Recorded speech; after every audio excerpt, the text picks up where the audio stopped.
No niin, itse.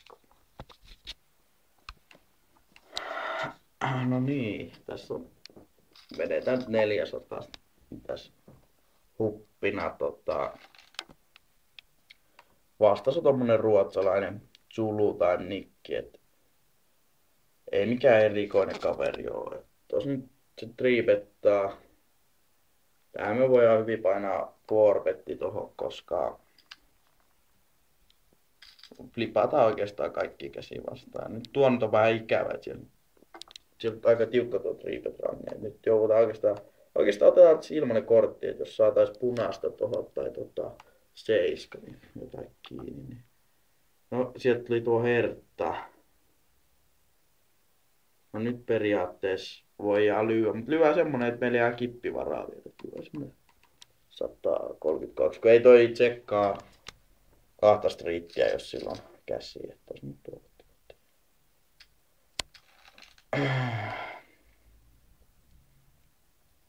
tulee tämmöset mielikilmasta.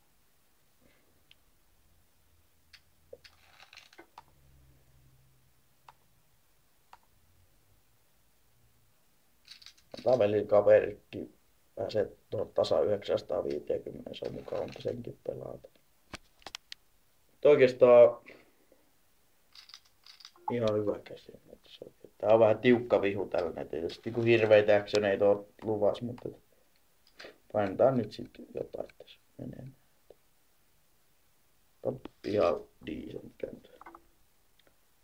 Käsi tuohon lyödään. Katellaan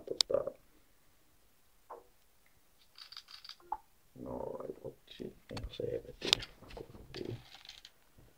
Tää on vähän semmonen kaveri, että tätä vastaan voi aika laajasti triipetata, kun sillä on hirveän tiukka tuo forbet range, niin siinä ei oo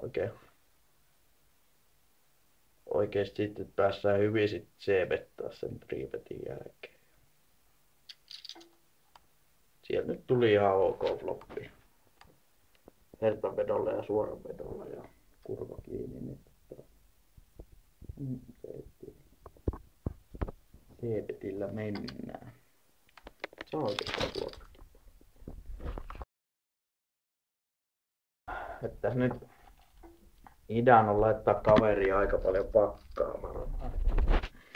Silloin oikeastaan se profiitti tästä tulee. Tälläkin voi valuena tuohon lyödä triipetti, kun meidän triipetrankaan ei oo mikään hirveän kova.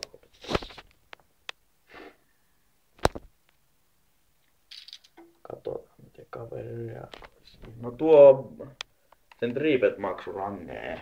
No se betti on oikeastaan hyvä kuitenkin lyödä. Se betti oikeastaan lyö vähän liikaa huppiompussa, et löytyy muita keinoja viiä se potti esimerkiksi turnilla. Siellä otellaan kiloseen vastustajia, me nyt saatu pari kaverit kysyttiin ja ei saatu tuohon actioneita. Pelataan tätä pientä sit peliä tässä. Että on 400 ja 500 tuo sisäosto tossa mitä saa ostaa. Ja toi on mukavan näköinen tuplasuittikäsi ja otetaan sieltä tuo kutteri tohon ja väriveto, joten on hienosti. Tässä nyt kaveri voi olla tullut vedollakin. Et yleensä aina maksu näillä kavereilla, tällä kaverilla varsinkin, niin se pelaa niin passiivisesti ne vedot, ei mitään erikoista. Nyt meidän ei oikeastaan kannata sekä, siinä voi olla joku jätkä tossa, mutta se ottaa sille kiinni, niin ei kannata bluffiksi kääntää, että se on showdown valua kuitenkin olemassa. No siinä jätkä oli. Muuten aika hirveä peli, että AJ vaan oli. Että selkeästi on valuutta tässä.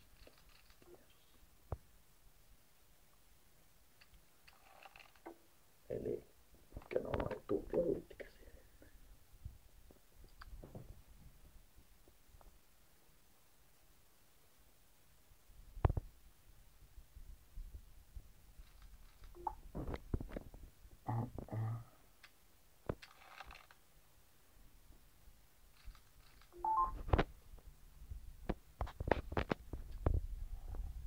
Tää on hyvä ostaa tämmönen isompi näyttö. No tää on 22-tuumainen. Se on mukavampi sitten näkee paremmin nämä kortit, kun laittaa tuohon isolle.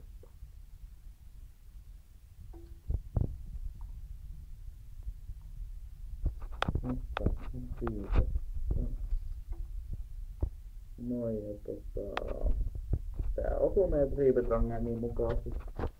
Se jotain Jaani sitä. Kolmonen jos kiinni. Kaverit ottaa oikeastaan lyödä tää ja nyt tulee yli niin kipataan ja sitten jos ei tuu ruutua riverille niin lyödään se riveri tuohon sitten. Jollei taas tietysti sitten soudan. Joo tuolta nyt pois näköjään. Joo.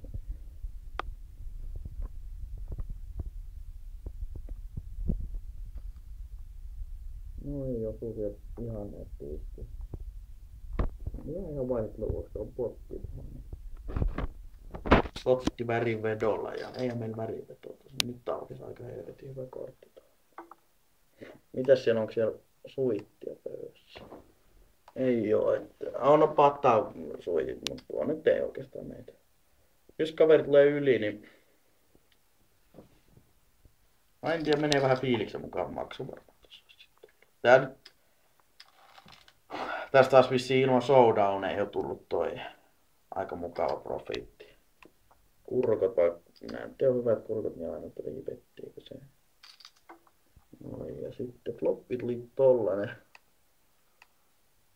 No tää kaveri ei osaa niitä vetoja tulla yli, niin voidaan hyvin millyä sepettiin. Jos se tulee kylkeen, niin voidaan kipailla, koska se ei noilla vedoilla osaa tulla yli. Joo, ihan suosiolla annetaan olla sitten, että se nyt osuu sitten vähän siellä. Päästään tosta jätkä tapailemaan risti suitilla ja noin. Nyt käyttää tätä jännää strategiaa kuin delayed siipet. Eli jos ei nyt mikään tuu tohon, mikä täyttäisi vedon niin kuin tuo blankko 8, niin silloin voi aina lyödä, koska tää kaveri olisi reaaleen lyönyt jopa kosta tohon alle. Eli voidaan ihan näin pelata tää. Tässä nyt ikävä ohiveto sattuu tuohon alkuun, missä hävittiin kaverille tuo 500 stäkki, niin johettiin siinä ihan hyvin. Joutuu vähän grindailemaan takas. Kaverit toivoisi pikkasen triipettejä enemmän. Ei se mitään triipettejä. Niin mukava olisi varastella niitä potteja sen triipetin jälkeen sitten.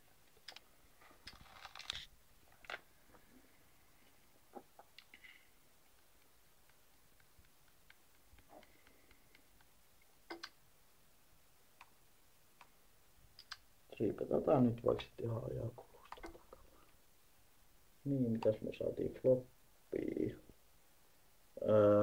TJ 3 ihan mukava kutari ja herttablokkeri tossa.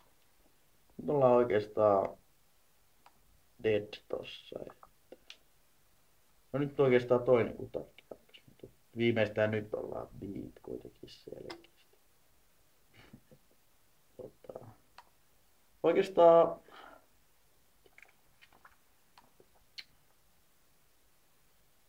tuo puolipotti on niin epäilyttävä myönti. Niin kun koittais ryöstää, niin tullaan tuohon minireissut kyllä.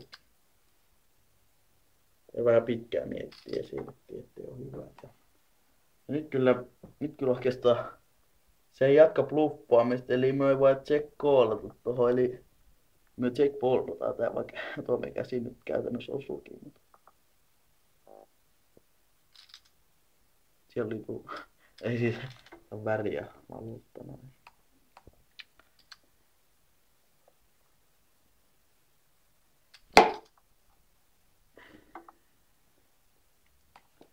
Oikeastaan tää vihu on aivan saatanan vittumainen.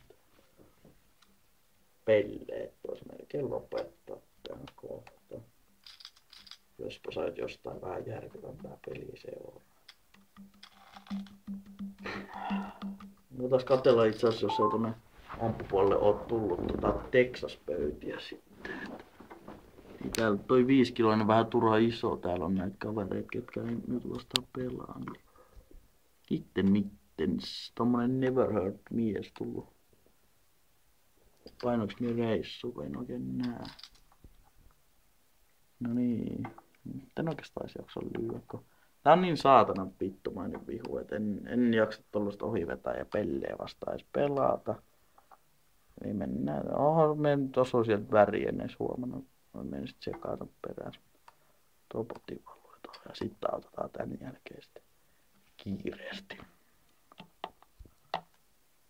Tää on niin paskaa pelata tällaista vihua vastaan, kuka pelaa nutuja, et ei niinku jaksa oikein.